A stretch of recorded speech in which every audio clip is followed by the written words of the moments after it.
Assalamualaikum warahmatullahi wabarakatuh. Materi IPS kelas 8 semester genap. Kali ini kita akan belajar tentang pelaku ekonomi.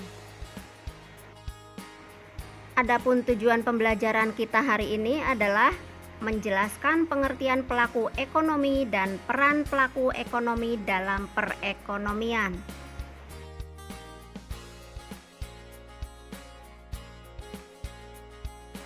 Perhatikan gambar dan video berikut ini. Gambar dan cuplikan video tadi adalah contoh pelaku ekonomi.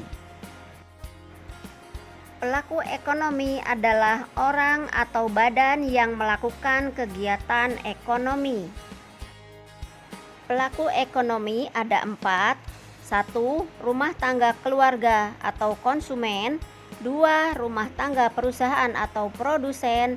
3. Rumah tangga pemerintah. 4. Rumah tangga luar negeri.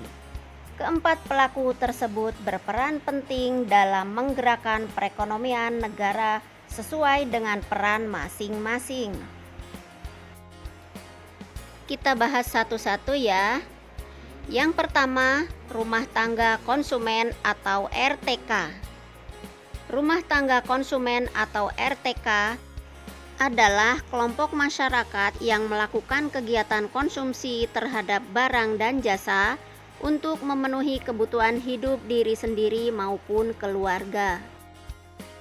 Ketika konsumen membeli barang dan jasa dari produsen, konsumen berkewajiban membayar barang dan jasa yang diterima. Oleh karena itu, rumah tangga keluarga konsumen harus memiliki pendapatan.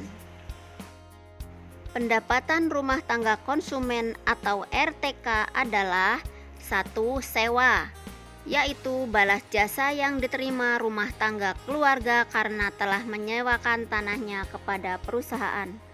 2. Upah, yaitu balas jasa yang diterima rumah tangga keluarga karena telah meminjamkan sejumlah dana untuk modal usaha perusahaan dalam kegiatan produksi. 3. Bunga, yaitu balas jasa yang diterima rumah tangga keluarga karena telah meminjamkan sejumlah dana untuk modal usaha perusahaan dalam kegiatan produksi. 4. Laba atau keuntungan, yaitu balas jasa yang diterima rumah tangga keluarga karena telah memberikan kontribusi berupa tenaga dan pikirannya dalam mengelola perusahaan sehingga perusahaan memperoleh laba. Peran rumah tangga konsumen atau keluarga. 1. Sebagai pemakai atau konsumen barang dan jasa yang dihasilkan perusahaan untuk memenuhi kebutuhan hidup sehari-hari. Yang kedua, pemasok faktor produksi kepada rumah tangga perusahaan untuk melakukan proses produksi. Secara umum, faktor-faktor produksi ada 4. 1. Alam. 2. Modal. 3. Tenaga kerja. 4. Kewirausahaan. Supaya lebih paham tentang faktor-faktor produksi, mari kita uraikan satu persatu ya. 1. Faktor produksi alam. Faktor produksi alam adalah segala sesuatu yang disediakan oleh alam untuk digunakan sebagai faktor pendukung produksi barang dan jasa. Faktor produksi modal. Faktor produksi modal tidak selalu berwujud uang. Faktor produksi modal terdiri atas barang, modal, dan uang. Barang modal dapat berupa mesin, gedung, serta alat-alat yang digunakan untuk kepentingan produksi. Faktor produksi tenaga kerja. Faktor produksi tenaga kerja adalah faktor produksi yang berupa tenaga kerja manusia. Faktor produksi yang keempat adalah faktor produksi kewirausahaan. Kewirausahaan merupakan suatu kemampuan mengatur, mengorganisasikan, serta mengambil resiko dalam menjalankan suatu usaha. Pelaku ekonomi yang selanjutnya adalah rumah tangga perusahaan atau disingkat dengan RTP. Rumah tangga perusahaan atau RTP atau biasa disebut sebagai produsen merupakan pelaku ekonomi yang berperan sebagai penyedia barang dan jasa bagi konsumen.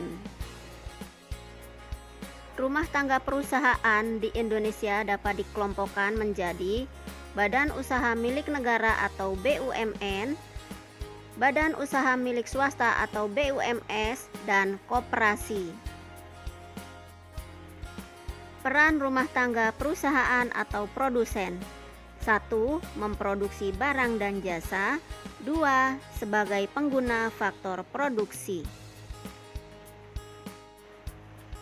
Perhatikan hubungan antara rumah tangga keluarga atau konsumen dengan rumah tangga perusahaan atau produsen.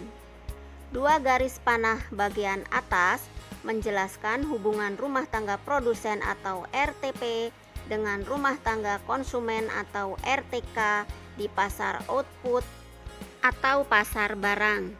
RTP memberikan barang atau jasa kepada konsumen. Kemudian, sebagai imbalannya, RTK memberikan sejumlah uang kepada RTP. 2 garis panah di bagian bawah menunjukkan bahwa hubungan RTP dan RTK di pasar faktor produksi. RTK berperan sebagai penyedia faktor produksi, sedangkan RTP berperan sebagai pengguna faktor produksi. RTP memberikan imbalan atas faktor produksi yang diberikan oleh RTK. Imbalan itu berupa sewa, upah atau gaji, bunga, dan keuntungan. Pelaku ekonomi yang ketiga adalah rumah tangga pemerintah. Rumah tangga pemerintah merupakan pihak yang bertugas untuk mengatur, mengendalikan, serta mengadakan kontrol terhadap jalannya roda perekonomian.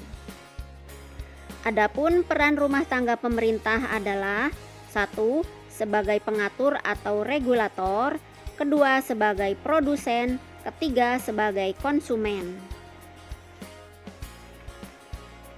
Sebagai pengatur atau regulator, artinya perekonomian harus diatur sehingga perekonomian dapat mensejahterakan masyarakat secara adil dan merata. Regulasi dan aturan yang dibuat oleh pemerintah antara lain berupa pemberian subsidi kepada perusahaan dalam negeri sehingga mampu bersaing dengan produk luar negeri dan menentukan besarnya pajak. Peran yang kedua adalah sebagai konsumen. Artinya, pemerintah membutuhkan sarana dan prasarana penunjang yang dibeli dari rumah tangga perusahaan atau produsen. Contohnya, kantor dinas pendidikan untuk menjalankan aktivitasnya sehari-hari membutuhkan kertas, printer, dan tinta. Untuk itu, pemerintah harus membeli ke perusahaan atau produsen. Peran rumah tangga yang ketiga adalah sebagai produsen. Artinya, pemerintah memproduksi barang atau jasa. Pemerintah Indonesia memiliki rumah tangga produsen berbentuk BUMN atau Badan Usaha Milik Negara.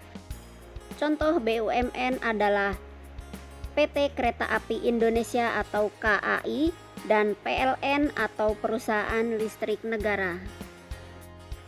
Pelaku ekonomi yang keempat adalah rumah tangga luar negeri. Hasil produksi sebagian disalurkan ke pembeli dalam negeri, sebagian lagi dijual ke masyarakat luar negeri. Hal ini menimbulkan arus barang dan jasa dari dalam negeri ke luar negeri yang disebut dengan ekspor. Dan sebaliknya, arus barang dan jasa dari luar negeri ke dalam negeri yang disebut dengan impor. Peran rumah tangga luar negeri dalam perekonomian terlihat nyata dalam perdagangan internasional. Dengan adanya perdagangan internasional, Indonesia mampu mengekspor produk tekstil ke negara Jepang dan Jepang mampu mengekspor kendaraan bermotor ke Indonesia. Dengan adanya perdagangan internasional, terbentuklah kerjasama antara Indonesia dengan negara lain. Ibu akhiri materi kita di hari ini. Tetap semangat dan wassalamualaikum warahmatullahi wabarakatuh.